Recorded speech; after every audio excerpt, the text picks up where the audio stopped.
The following podcast is scheduled for one fall. Ding, ding, ding! Ladies and gentlemen, boys and girls, and all you other superstars out there, my name is Hunter Meach, and this is ATW, where we discuss all things wrestling. And boy, oh boy, another Summerslam has come and gone, and we're going to talk about it today, everyone. We're going to talk about what I liked, what I didn't like, what I think's going to happen next, and also to piggy off of that, we're going to go into my top 10 favorite matches of all time. So if you like hearing about what kind of wrestling I liked from this weekend, wait to hear about what I've liked from, well, the entire history of wrestling. We're going to get into that and all more, and you can find it right here on Cuttin' Loose Network. We cuttin' loose. Welcome to ATW, everybody. Welcome. I'm wearing my NWO shirt today. Too sweet. SummerSlam is come and gone, and I have some thoughts. You know, I did okay on my predictions. I think I got half of them right in the first night, so I went 3 for 6. So that's 50% there. And the next night, I actually got 4 out of 6 right. So I did pretty good. I ended up coming out on top. I didn't place any bets, unfortunately. Don't tell Mikey from the DWMOD pod that I didn't place any bets. He would be disappointed in me. But that's neither here or there. The SummerSlam was weird because we discussed it. Speaking of Mikey, we discussed it on his podcast episode, which is DWMOD, which can be found right here on the Cuttin' Loose Network. We discussed whether or not we liked the 2-night pay-per-view structure of, there being a night 1 on a Saturday and a night 2. And, I told him, I was like, look, I think comparatively to a 9-hour pay-per-view like WrestleMania 35, it's way better. And it's only really been for the big 4 pay-per-views. We really haven't had a 2-day Money in the Bank or a 2-day Night of Champions or anything like that. So being that it's only for 4 times a year, Royal Rumble, SummerSlam, WrestleMania, and Survivor Series, I'm typically okay with it. Like, I think, alright, for a 2-night pay-per-view, I don't have to stay up, I don't have to start watching at 3 p.m. and then finish at 1 a.m. I'm good, But then we watched, these 2 nights where there were 6 matches, more so night 1 than night 2. And it felt like it was over in 2 hours. It felt like it was less than 2 hours, actually. And there was more fluff in there. They take time to announce, they take time to announce the attendance, and then they'll do something else, and, they'll do some sort of advert in between, and they'll have the paid ads in between. And I understand from a money-making perspective, but to be honest, this felt like a pay-per-view that didn't need to be 2 nights, mainly because it had matches on there that really didn't need to happen. I think that's part of the WWE's problem is they've just started overbooking everything. I mean, you have 2 shows, you have champions on both shows, and from there you have female champions on both shows, and then a tag champion on both shows, and a mid-card title on both shows, and you've got other storylines you're trying to work on the mid-card level for both shows. It's a lot. And I don't think all of those things need to be addressed at every pay-per-view. But I also do get it, it's a big 4 pay-per-view, it's SummerSlam, it's kind of, this is kind of where things tend to culminate, so it's kind of necessary. I felt that this one, personally, didn't really need to be 2 nights, especially given the quality of the first night, which is, we'll get into it, let's go ahead, let's talk about WrestleMania, or SummerSlam, WrestleMania. God, WrestleMania is not even 6 months away. It's way more than that. Survivor Series. It's another pay-per-view that's also not right now. What are we doing, people? I'm recording this at 9 p.m. after a 10-hour work shift, going to the gym before my work shift because we had to go on a work lunch. So I'm a little groggy. That's why I got my Sprite Zero here, which doesn't have caffeine in it because I've already had too much caffeine today. I have a problem. Nonetheless, SummerSlam. Let's get into night 1. Overall, I think night 1 was pretty mid. I do. I mean, there are some points. I mean, let's just get into it. Let's start from the top. we started off with Roman Reigns and Jey Uso beating Bronson Reed and Braun Breaker. It was a fine match. I mean, I think it was a good match to start it. I think it got the crowd popped, and it was just weird how immediately it starts and they instantly start fighting, and they throw the two out of the ring and then kind of start the yeet chant. It kind of just it felt a little odd to start that there. But overall, I don't have a lot of bad to say about this match. I don't have a lot of good to say about it either. It kind of just happened. I did like, I think Roman was the star of this match, as he has been for a long time. I did like Roman's over-the-top rope dive. I like how he used his hand when he jumped a little too far to kind of grab onto Bronson Reed to help him actually flip over into the dive to actually kind of just sell the move a little more. I thought it was really good. Roman's a really good guy there. But nothing more to really be said about that. We would get more developments with, Heyman's new stable later, but there was kind of just nothing really there. They got a win. The babyfaces really needed a win, especially with the way things would play out later. So I have no problems there. Next up was also a pretty good match, actually. It might have been, I wouldn't say the best match of the night, but it was a pretty entertaining match if you ask me. And that was the tag match for the women's tag titles, which Charlotte and Alexa won. And I really like them as a tag team. I think they work really well as a tag team together. I said it on the last podcast, so I won't go into it too much here, but I think Charlotte needed a babyface turn to help save her, and I think pairing her with Alexa, who's always just been universally loved by everyone, is really going to help her out in kind of saving her face. And there was that backstage, I forget the show specifically, but that backstage documentary that showed the development of Charlotte and Tiffy's rival. And a lot of it was manufactured and taken out of context. And Charlotte was, really happy for Tiffy and the way she developed and the way she's gotten over. And it seems that Charlotte was really respectful. And I think people just got into the character of Charlotte Flair being the heel too much. And maybe it's because Charlotte's heel work was such grounded in reality that it kind of came off as her being that way, which really, in reality, she's a very sweet woman and cares about the business, it seems. So I think that was really good. I think this match was pretty entertaining, too. It wasn't anything special. It didn't go on too long, which I enjoyed. Because, early matches going on too long can sometimes be a bummer. But I think it was really good. I think they did great against Raquel and Roxanne. And I really don't have much more to say about this match. I think it was pretty good. I do have a lot to say about the next match, which was Sami Zayn defeating Karrion Kross. And boy, this match was boring. This match was just boring as shit. I didn't care too much for this match. I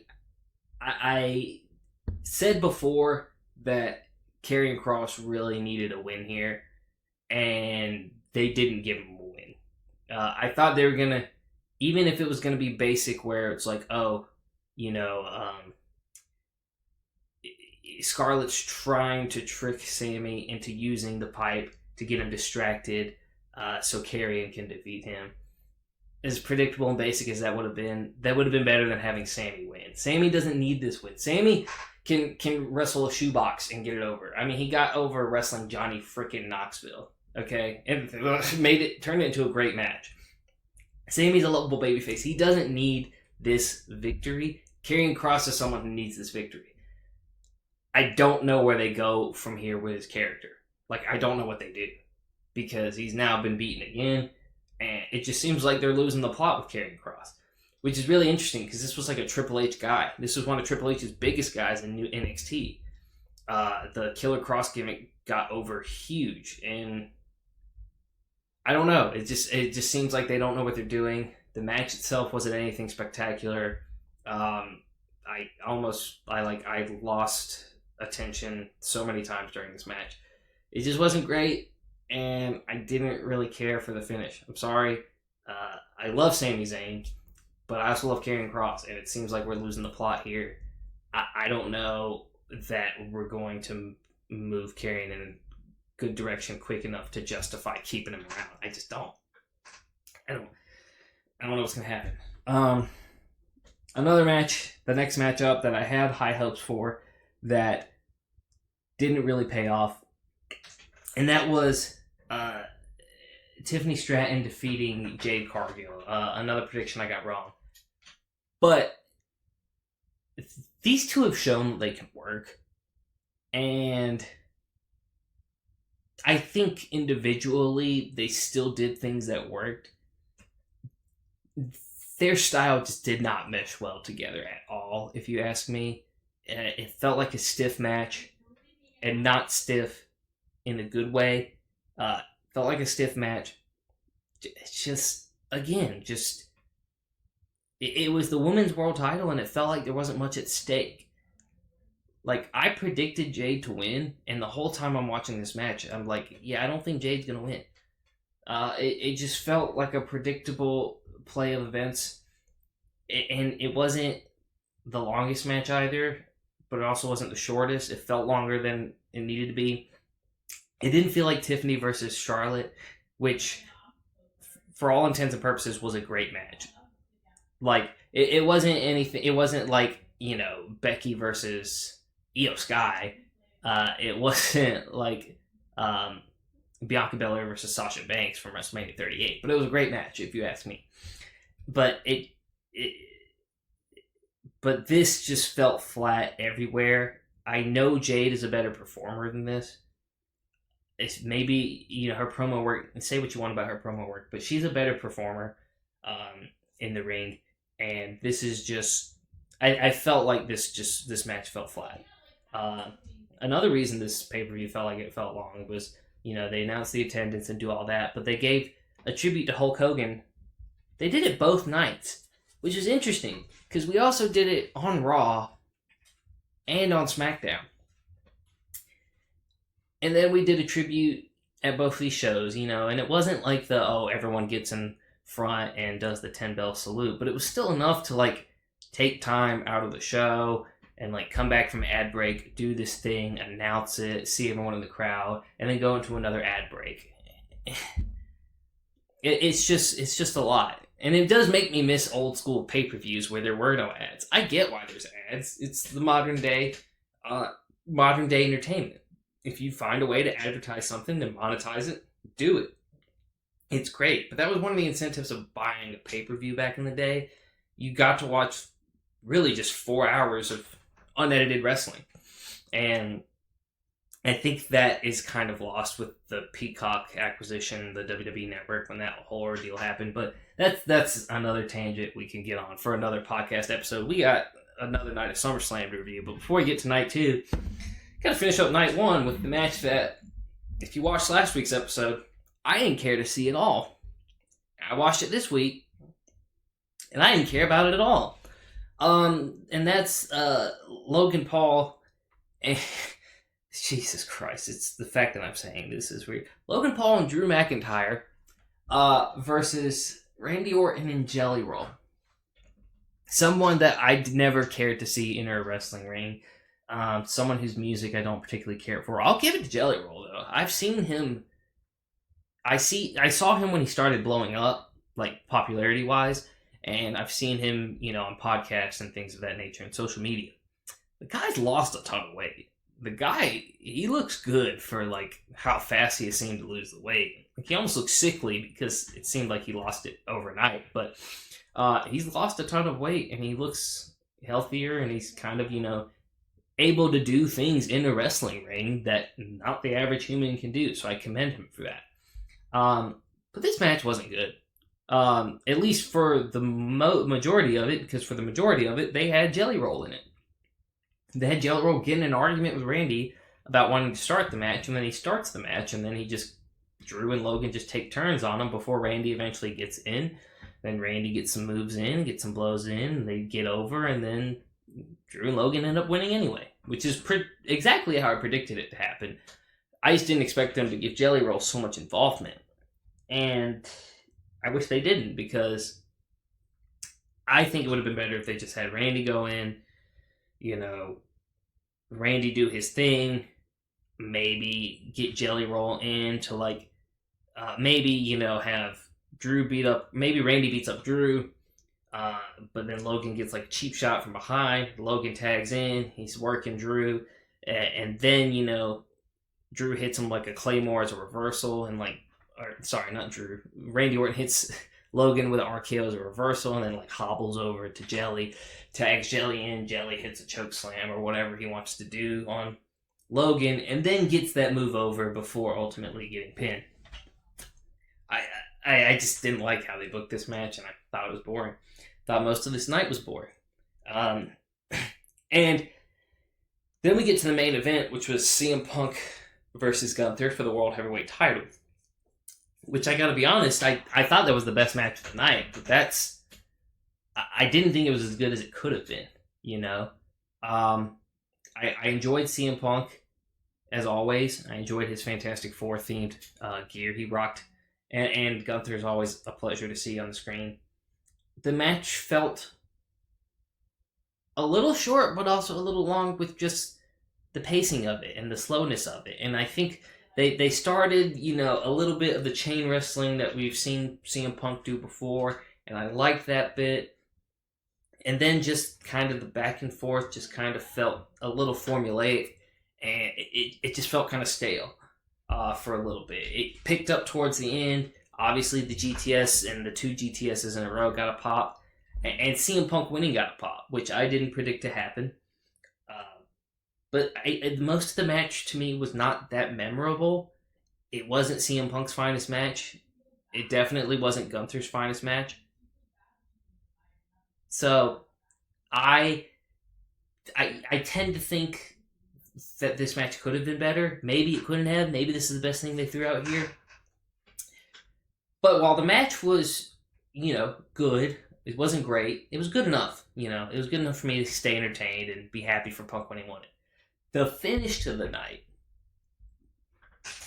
chef's kiss. The finish to night one, in my opinion, was great.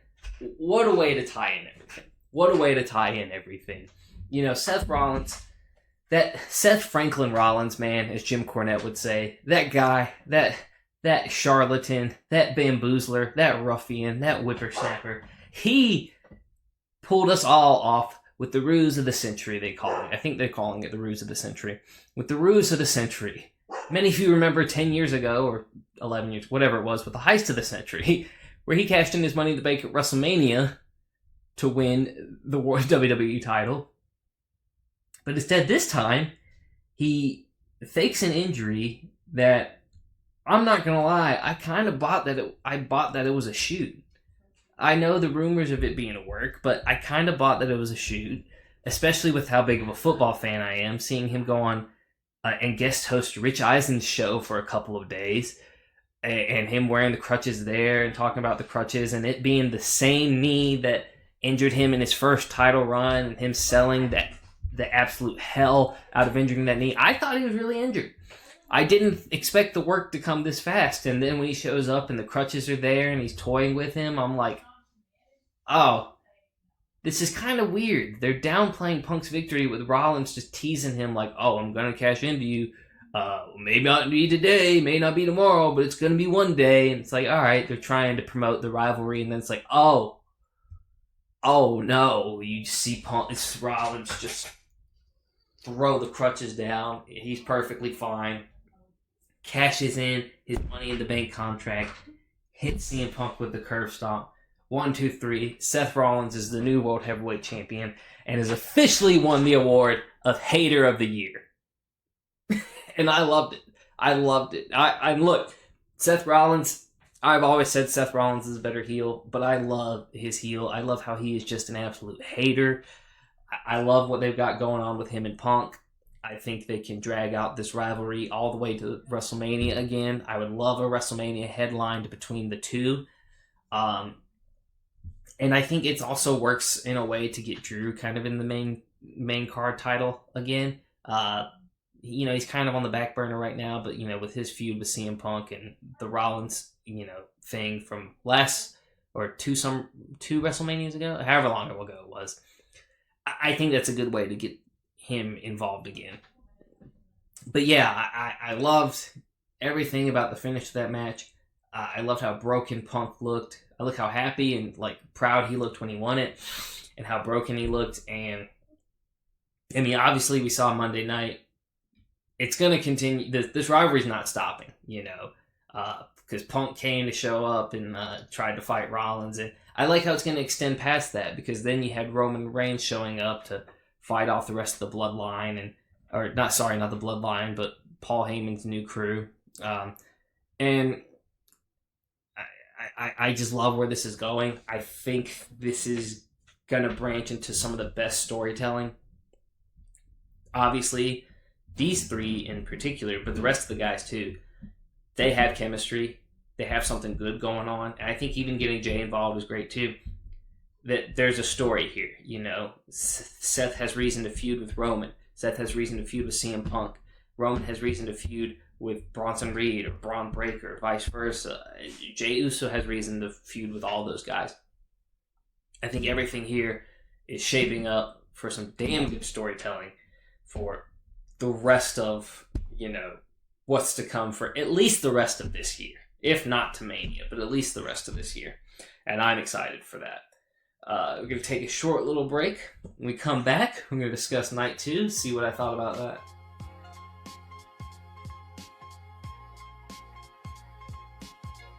And welcome back to the ATW podcast, where we discuss all things wrestling. We're going to get into Summerslam Night 2, which, if you ask me and the rest of the internet, was the superior night for SummerSlam.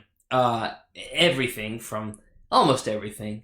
We'll discuss the ending in a second, but almost everything was a better night. Every match on this show was probably better than the first night. Pretty much every match was a banger on this lineup, if you ask me. I mean, we'll go through with it. They started off the night with the Women's World Title triple threat between Naomi, Rhea Ripley, and Io Sky. And why was it the first match, you ask? Well, that's because Mommy's always on top. This went about as I expected it. Good match. Good back and forth between the three, especially good back and forth between Io and Rhea. And I liked how, especially towards the beginning, you could tell, all right, Rhea and Io were robbed of this opportunity with Naomi's cash in. They want to take advantage of fighting Naomi before they take advantage of having an actual match with each other. You could tell they were doing this out of respect for one another, and you could tell that worked in Naomi's favor because they just focused on beating the hell out of her, and then once they focused on all the other two, Naomi was just able to sweep in for the win and retain her title. I thought it was a good match. I thought this was a really good match. It wasn't better than Rhea and Io's match from Evolution, but again, I think they have tremendous chemistry. I think it was a great opening match. I think it was it was a different kind of good as opposed to the Rowan match from night one. But maybe from a wrestling standpoint, it was better. I like what these three women are doing. I like heel Naomi right now. I really do. I think her title reign has become very fun, very interesting. So I like what we're seeing there. From there, we go into the match that I knew the least about going into. And what might have turned out to be the second best match of the entire card, if not the first. And that was the 6-way TLC match, which I thought was going to be a lot of bodies. I thought it was going to be too many. It was fun. It was a very fun match, a very good match. I enjoyed all this match. There was not a moment where I took my eyes off the screen with how entertaining this match got. There was a really nice nod to TLC 2, where he's going for the spear to Tommaso Ciampa off the ladder, and when he goes to hit it, instead of actually spearing Tommaso Ciampa off, Tommaso Ciampa does a freaking completely vertical leg raise with his insane core, and he just completely misses. The Wyatt Six retain. I think everyone in this match did great. I did go the way I expected it with the Wyatt Six to win, and I think that just makes sense. I think they're interesting as a tag team right now. I think continuing the White Six aura and storyline is good for them. I'm kind of excited to see what goes on with this tag division because there's a lot going on and there's a lot of actual good tag teams that are kind of in the mix. So I'm excited to see what happens next. From the air, a match that surpassed my expectations, not because I didn't think these two couldn't have a good match. I just thought they weren't going to because we'd seen a lot of Becky and Lyra recently, and we know that there's other things that need to be focused on, so maybe this match doesn't get as much love. It's for the mid-card title, and this match was great. This match between Lyra and Becky was awesome. The no-holds-barred match, I think both of them did great. I think Becky's heel work was great. I think Lyra's, get-backs against Becky were also great, and I predicted it right. Becky Lynch with the dub, but man, I think they got the winner right. I do think Becky, especially after Monday night with the Nikki Bella promo and her feuding with her, I do think it benefits Becky to have that mid-card title right now because it does generate a lot of possibilities for other matches with other women. It's easier to just generate feuds out of thin air with titles involved. So I do think Becky is probably the better person for that, at least right now. From there, we go into the match that was probably the worst of the night. And it wasn't even a bad match. It was just kind of forgettable. It was just kind of okay. It was good, but it was Solo Sikoa versus Jacob Fatu for the United States title, to which I realized after finishing the podcast last week, I completely messed up because I referenced Jacob as the U.S. title, U.S. champion still when I meant to say Sikoa, and I just kept going with the roles reversed. I completely botched that one, so my apologies there. But Solo obviously kept the title with interference with Solo's boys. It was okay. It was nothing special. It wasn't anything I'd never seen from a steel cage match before. There were some great spots, especially after the match was won, with Jacob Fatu jumping off the top and people climbing the top to try and stop Jacob from getting out and failing, but also succeeding because Jacob lost the match. It was fine. I just, I'm old school when it comes to steel cage matches. I do think the WWE, it looks cool and it gives reason for people to climb up and do high spots. But I think the whole you can win the match by escaping the cage is stupid because the whole purpose of a cage match was you're locked. The heel is now locked in with the babyface, so he can't run away. He can't cower. That was the whole point of the steel cage match in the first place. And we kind of just abandoned that, and I don't like the whole WWE invented, you can escape the cage and win the match. I think it's dumb, and I think it's cowardly. So I'm not a big fan of steel cage matches in general, at least in the modern sense. But there have been some great ones that have ended in that result. So, but this one was just fine. Nothing really more to say about that. The next match, again, a pleasant surprise. A short match, short-ish. It's probably about, it was no longer than 10 minutes. But we have Dominic Mysterio donning the gear that his dad wore, or at least his inspired gear that his dad wore 20 years ago at the Summerslam match where he and Eddie Guerrero fought for his custody, which was a great homage until AJ Styles comes out with his son and a lowrider wearing the Eddie Guerrero tights with, I think it's a Styles heat instead of Latino heat, but he came out and was doing the Eddie Guerrero thing. You guys know I love Eddie Guerrero. He's one of my top 10 favorites of all time. So I loved that homage and I popped for that. That was huge. And then the match itself was great. AJ can work. Dominic is looking great in the ring. He's looking better and better with every year he's in there. He's a great heel. The great, fake chair hit was a great homage to Eddie, especially with, the way Dominic was like, I'm aware of this, and is trying to explain it to the ref, but obviously the ref doesn't care because all WWE refs are stupid for some reason. And then to pay it all off, AJ hitting the calf crusher on Dominic for Dominic to have unlaced his boots to get out of the calf crusher and roll up AJ for the win is also just reminiscent of how Eddie Guerrero won the WWE title against Kurt Angle. So I loved everything about this match. It wasn't like a 5-star move, spectacular or whatever of that nature, but it was freaking awesome. You've got so many homages to that match and so many homages to Eddie Guerrero. I just loved it. And then we get to the last match of the night. The ever so awaited John Cena versus Cody Rhodes match. And I wasn't expecting much out of this match because Cena has looked subpar this heel run.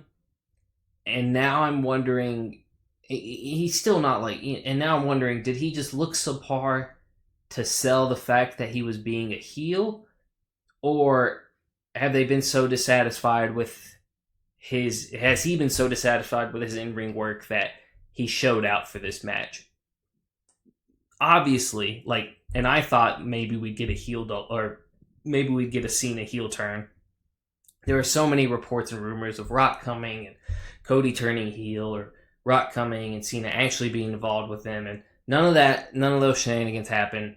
John Cena actually turned babyface.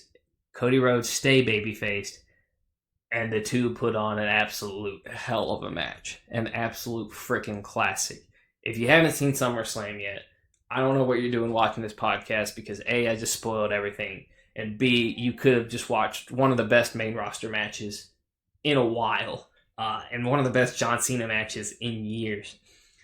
John Cena pulled out so many cool moves here. He's hit a Canadian Destroyer before, but he hit one on the mat, not in the ring, and he hit the from the top leg drop, and he hit a from the top super attitude adjustment. And were there a lot of false finishes? Yes. Typically too many for my likings, but I think it worked because it was double-sided. It worked both ways. And everything from that into the street fight and in the crowd and going under the thing, and Cena just straight up coming from Cody's entrance to straight aura forming. And it was just two guys beating the hell out of each other trying to keep the title. And I think knowing that Cena is staying babyface, not turning heel, it probably was the correct decision to put Cody over. I would have liked to see Cena keep the title until his retirement. But if you're going to be the babyface, the correct thing to do is put the other babyface over, who is now the new face of the company, and is the new guy.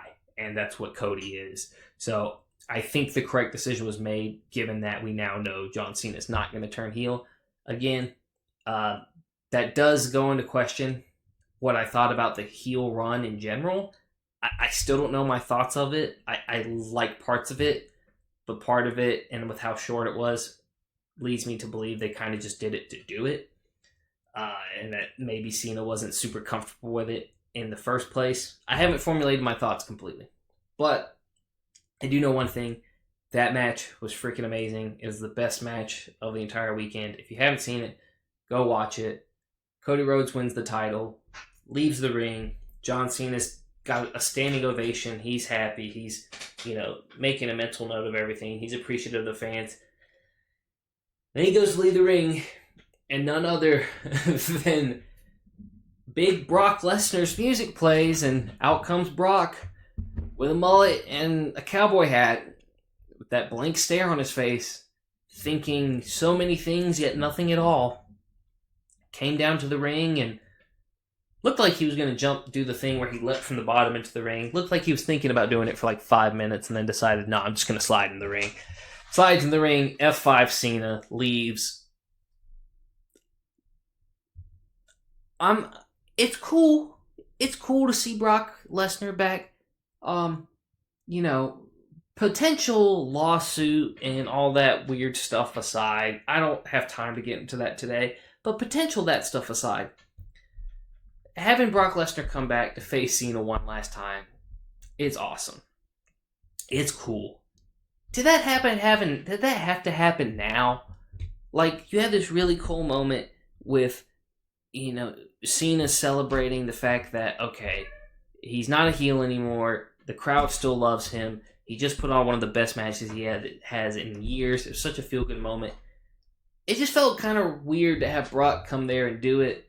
But I guess you do kind of have to send that message because Cena only has so many limited dates left. I don't know. I might have picked a different day to do it, but that's just me. I was just having a fun time with the way Cena was basking in the fact that we all love him. But at the same time, maybe that will turn into a better storytelling. I don't know. Overall, I give SummerSlam like a 7.5 out of 10. Maybe even an 8.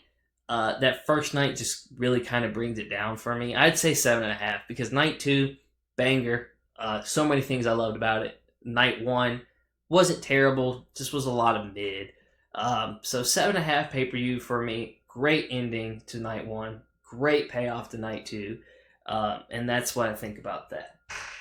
So we're going to take another short little break. We come back. We're going to switch gears a little bit. Go into some classic wrestling. I'm going to tell you guys all about my personal top 10 favorite matches of all time.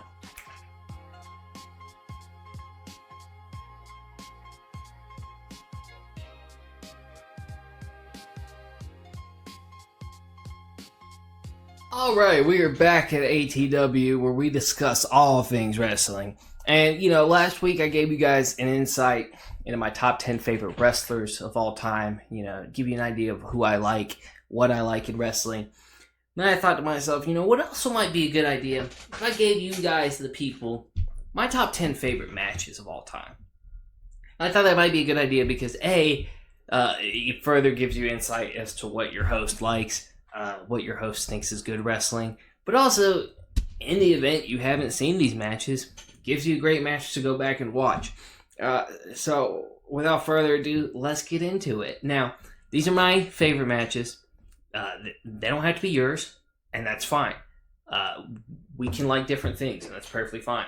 If you have differing opinions, if you have a different top 10, I'd love to hear yours in the comments. If you have like my top 10, but think the order of it is absolutely horrendous, I'd like to hear how you order it in the comments below. So, if you have any opinions whatsoever, leave a like, leave a comment in the below, and I can't wait to see what you guys come up with. But I'm going to give a couple honorable mentions beforehand. We'll go through these quickly. Number 1, I've got Eddie Guerrero versus Rey Mysterio Jr. Mask versus title match in WCW of 96, I believe. If you haven't seen this match, you need to watch this match. It's not a long match. It's a pretty quick match. It was a televised match.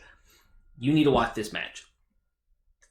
I don't think the people at the time, and it got a huge pop, but I don't think the people who were watching WCW that night realized what they were going into, because you watch the entrance of that match and people are just like, oh yeah, it's Eddie Guerrero versus Rey Mysterio. And, 12 or so minutes go by and you're like, I just watched the best thing ever. This match is awesome. It's got one of the greats. It's got two of the greats in it. Two of the greatest Mexican-American wrestlers who ever lived. You need to watch it ASAP. Match is awesome. On top of that, we have Bret Hart versus Owen Hart in the steel cage match. Bret and Owen Hart had a year-long rivalry, which had a plethora of good matches in it. I mean, there's probably 5 or 6 you could pull from and argue why they're so good. But I couldn't make a case for all of them, but I had to mention this one in here. It's the first, it's one of it's probably the best WWE produced steel cage match I've ever seen. And it is funny where Owen's just trying to leave and Bret's just like, nah, get back in here. You mentioned in the last segment how I don't like modern steel cage matches. I think this one executed that perfectly.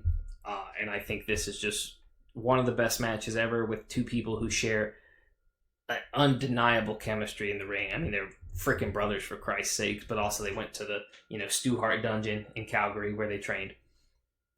This match is awesome. From there, probably the most modern match I have, and it's a match that I don't see get brought up a lot. And I don't know why it doesn't get brought up a lot. I mean, Meltzer gave it like 5 stars that year. I think there was just a lot of other matches that were really good. But this is a match that I watched.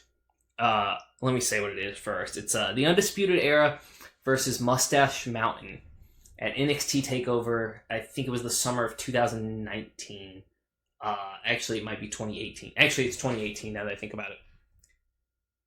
I don't know why this match doesn't get talked about more. Maybe it's because these guys aren't really involved in NXT anymore. If you haven't seen this match, if you haven't seen this tag match, you need to watch this tag match. This tag match is incredible. I've never really seen one quite like it. I don't want to spoil how it ends, but I haven't seen a tag match end the way it has, and probably ever at the time. But it's been a long time since one's done that, and it was just so good. Just non-stop action. You need to watch this match. That's the least I can say. I don't have any more words other than you need to watch this match. The Undisputed Era and Mustache Mountain looked absolutely killer in this match. Match that I don't think it's enough praise. I know it was the same year as like the Johnny Gargano Tommaso Ciampa like best of series. I know we had the Andrade versus the Johnny Gargano match earlier in the year. So I know those were seen as better, but this is a match I think is slept on. And then the last of my honorable mentions, I had to have a TNA match on here, and it's the teenage match. It's AJ Styles versus Christopher Daniels versus Samoa Joe at Unbreakable 2005. I mean, this match is... It's not the best triple threat match, but it's one of them. And I think it may be the best TNA match ever. People can argue what they think it is, but I think this is the one that when people say, hey, I want to watch a TNA match, I want to get into old TNA, but I don't know how to, this is the match people recommend. I mean, it helped put Styles on the map. Christopher Daniels is awesome. Samoa Joe is awesome. And they were at their peak at this time. So if you haven't ever watched TNA, you need to watch this one. But that's it for those. Those were the honorable mentions. Now let's get into the top 10. My number 10 spot is the 2005 September 18th episode of SmackDown with Brock Lesnar taking on Kurt Angle for the WWE title in an Iron Man match on SmackDown.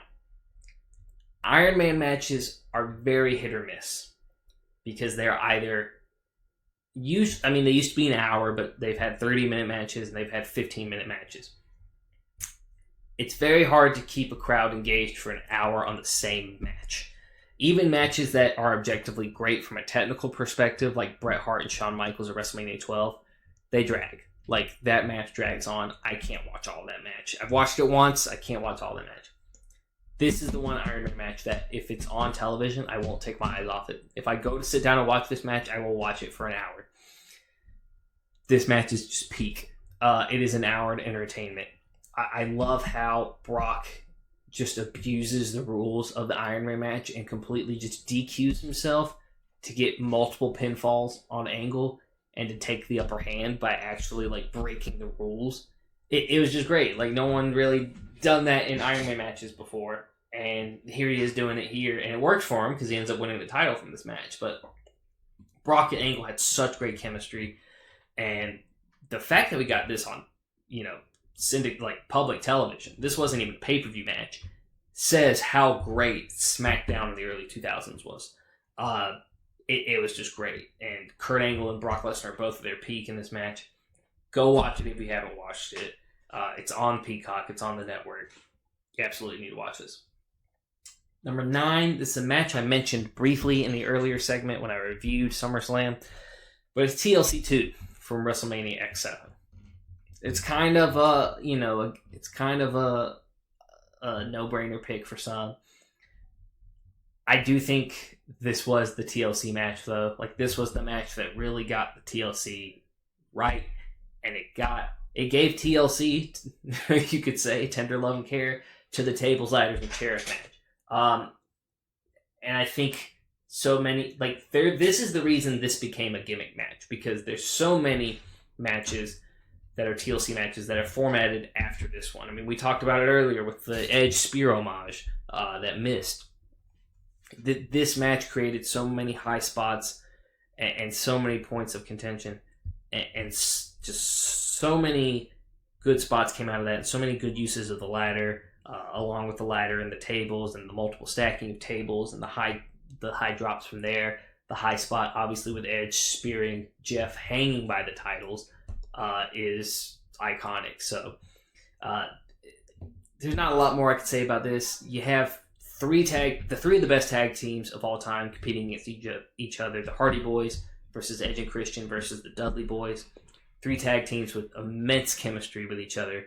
And obviously, Devon and Bubba Ray got the table over. And you could say Matt and Jeff often would get the ladder over. So who better than Edge to get the chair over with the concerto would becoming his main force of offense during the Rated RKO days. But I love this match. It just contributes to WrestleMania X7 being one of the best WrestleManias of all time. It's not more I can say about it. It's just thrilling. It's entertaining to watch every time you turn it on. Number 8, this is one that... Okay, so when I address this match, I want everyone to know I'm not going to praise the person who's in this match for anything other than their wrestling ability, and that's their wrestling ability at the time. And I am certainly not going to praise any other aspect about that person as a human being. But as a wrestler, they were undeniably one of the best, and they've undeniably made some of the best matches of all time. And that is the Kurt Angle versus Chris Benoit match for the WWE title at Royal Rumble 2003. This is a match that you kind of knew what was going to happen. You kind of knew Angle was going to win because you knew they were building to something with Angle and Brock for the WrestleMania that year. You know, the infamous one where Brock botches the shooting star press and almost breaks his neck. But then the match happens, and you just see the intensity between Benoit and Angle, and you just see how Benoit just keeps getting the upper hand, and people were like, Benoit might win the title here. And just talk about pure intensity, pure adrenaline, pure just raw. This is one of those matches. Just pure technical work, pure raw physical technical work for 20 plus minutes.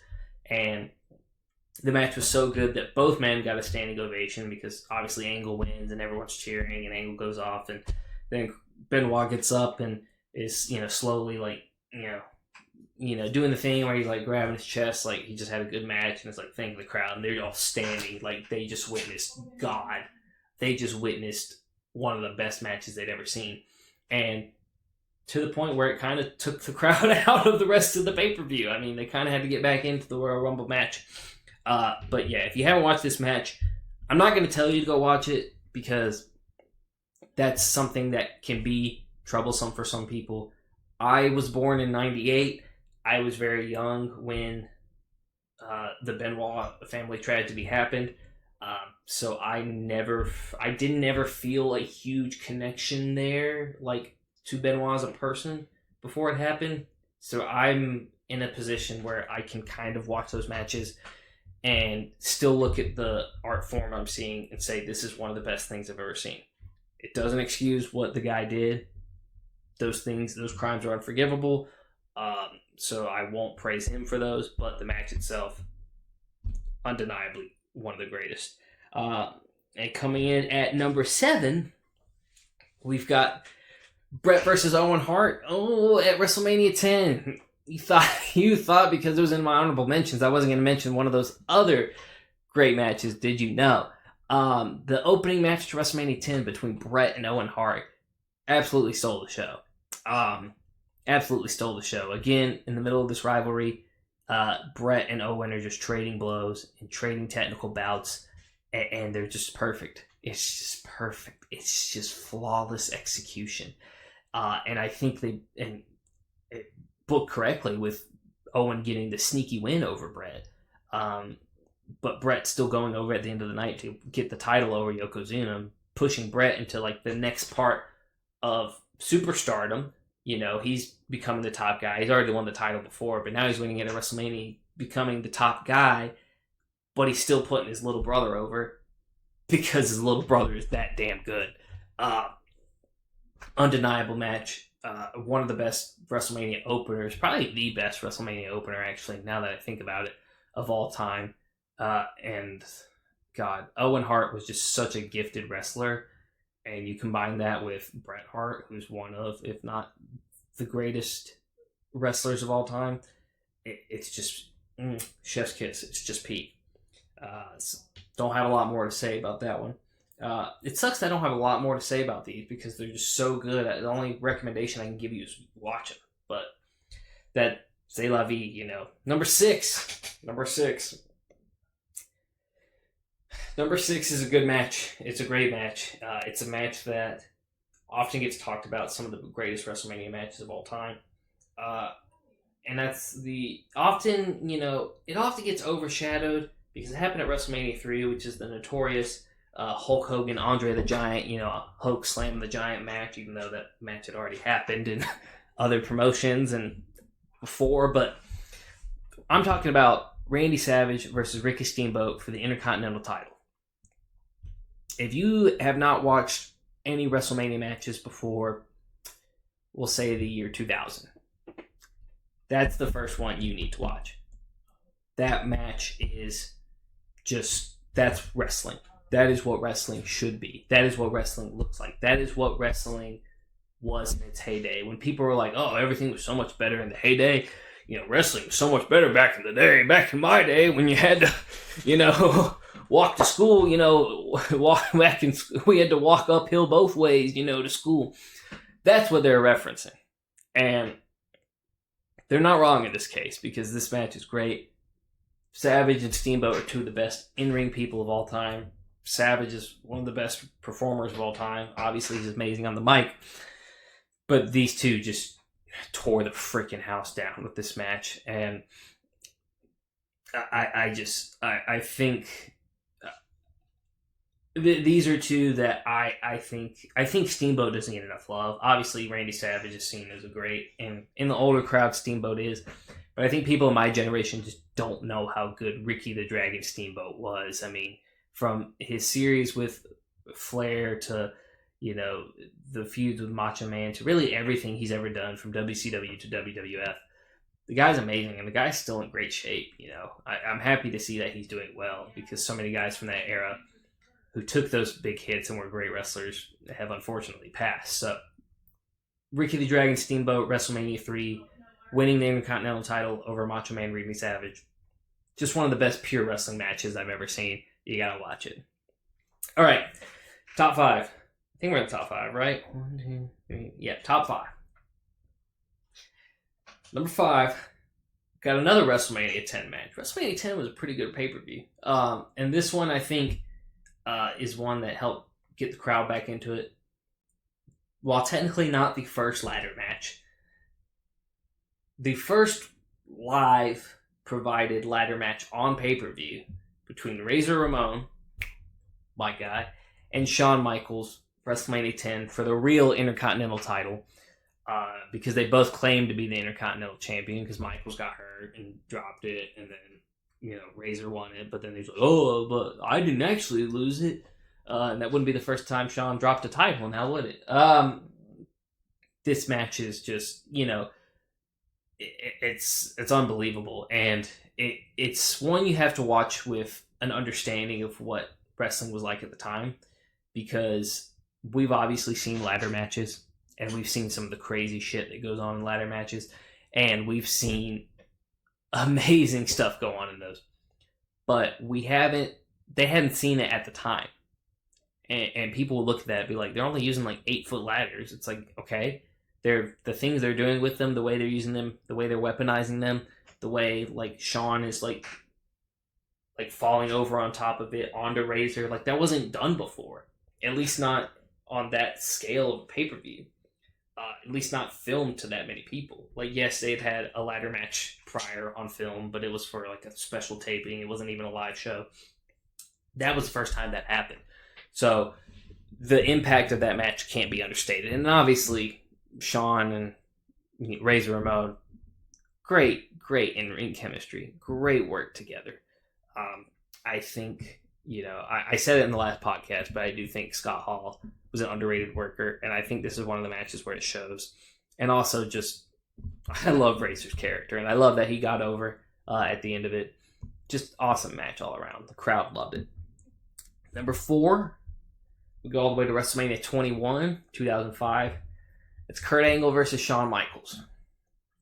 This is a match that, just saying the two wrestlers involved, you should be able to understand why I think it's so great.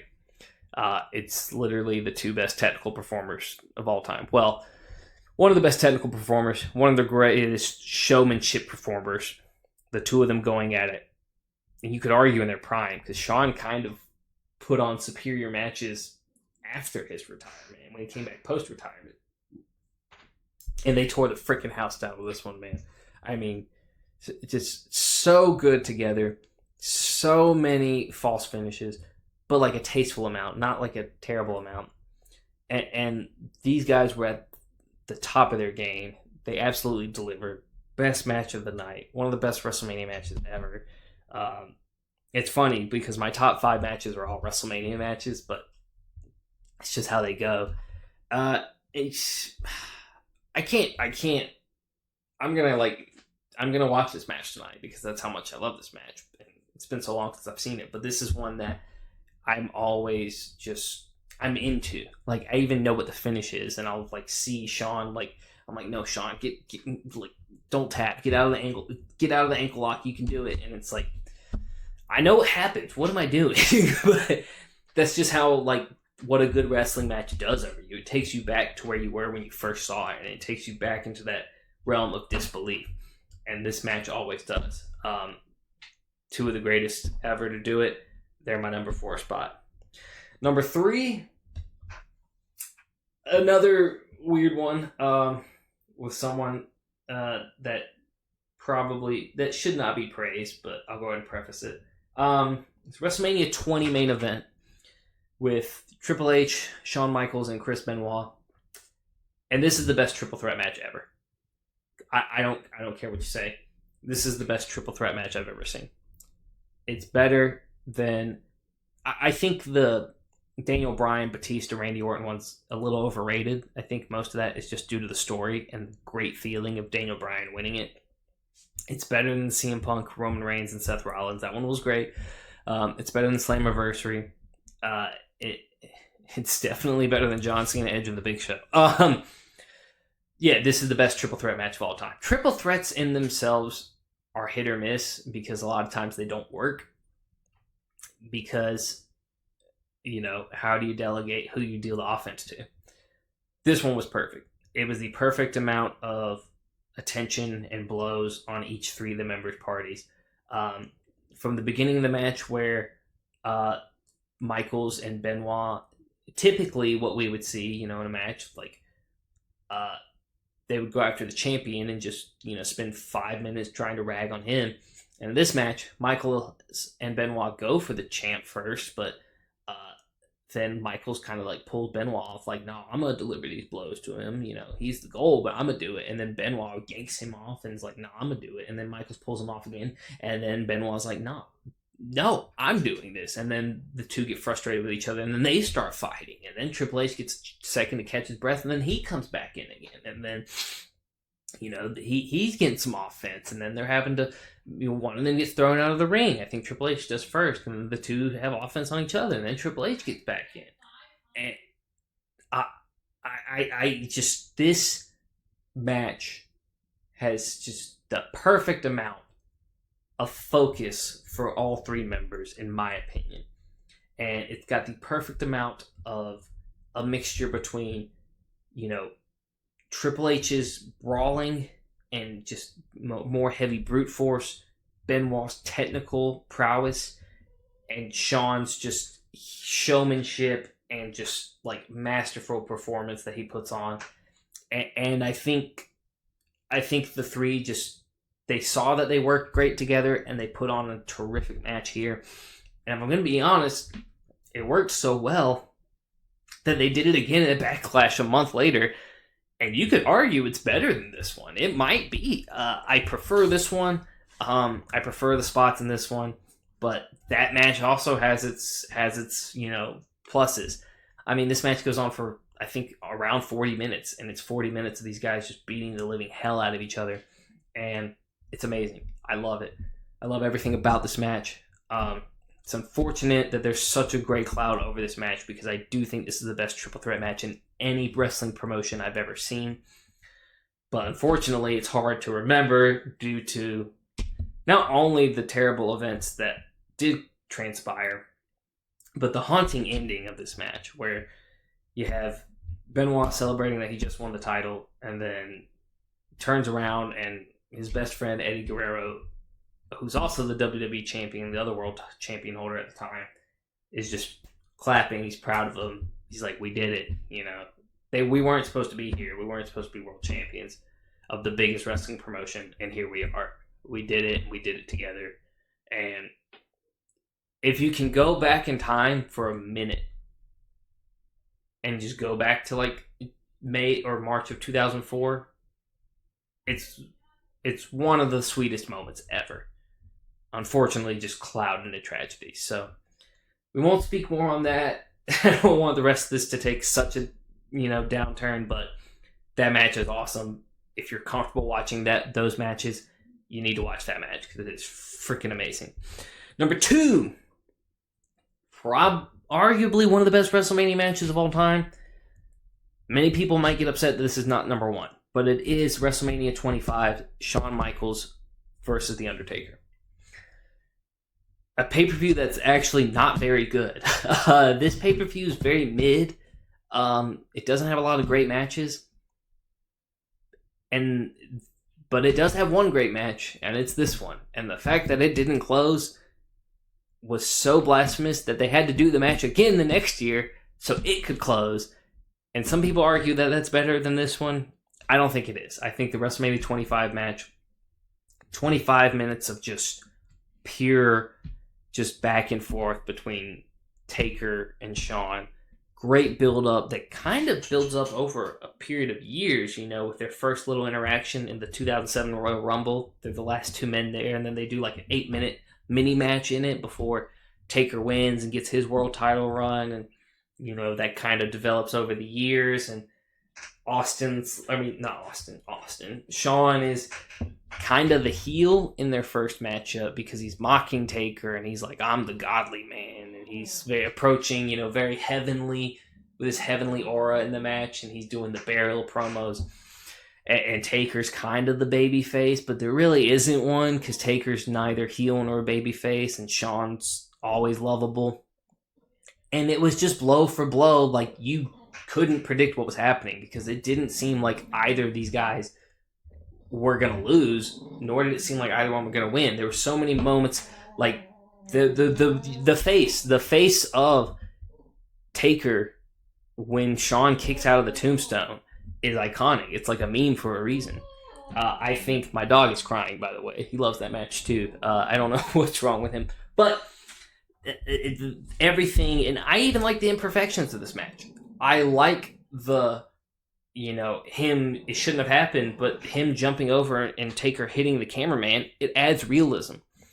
Michael's kind of fumbling the moonsault into the tombstone. You see Taker having to readjust it. It's not one of these seamless choreographed, perfect moves that you see from AEW, sometimes New Japan, to where if it fails, they kind of do the setup and redo it. It's not, because that's not professional wrestling. Yes, it is fake. Yes, it is predetermined, but it should look real. And that's what this match does, and that's why I love this match.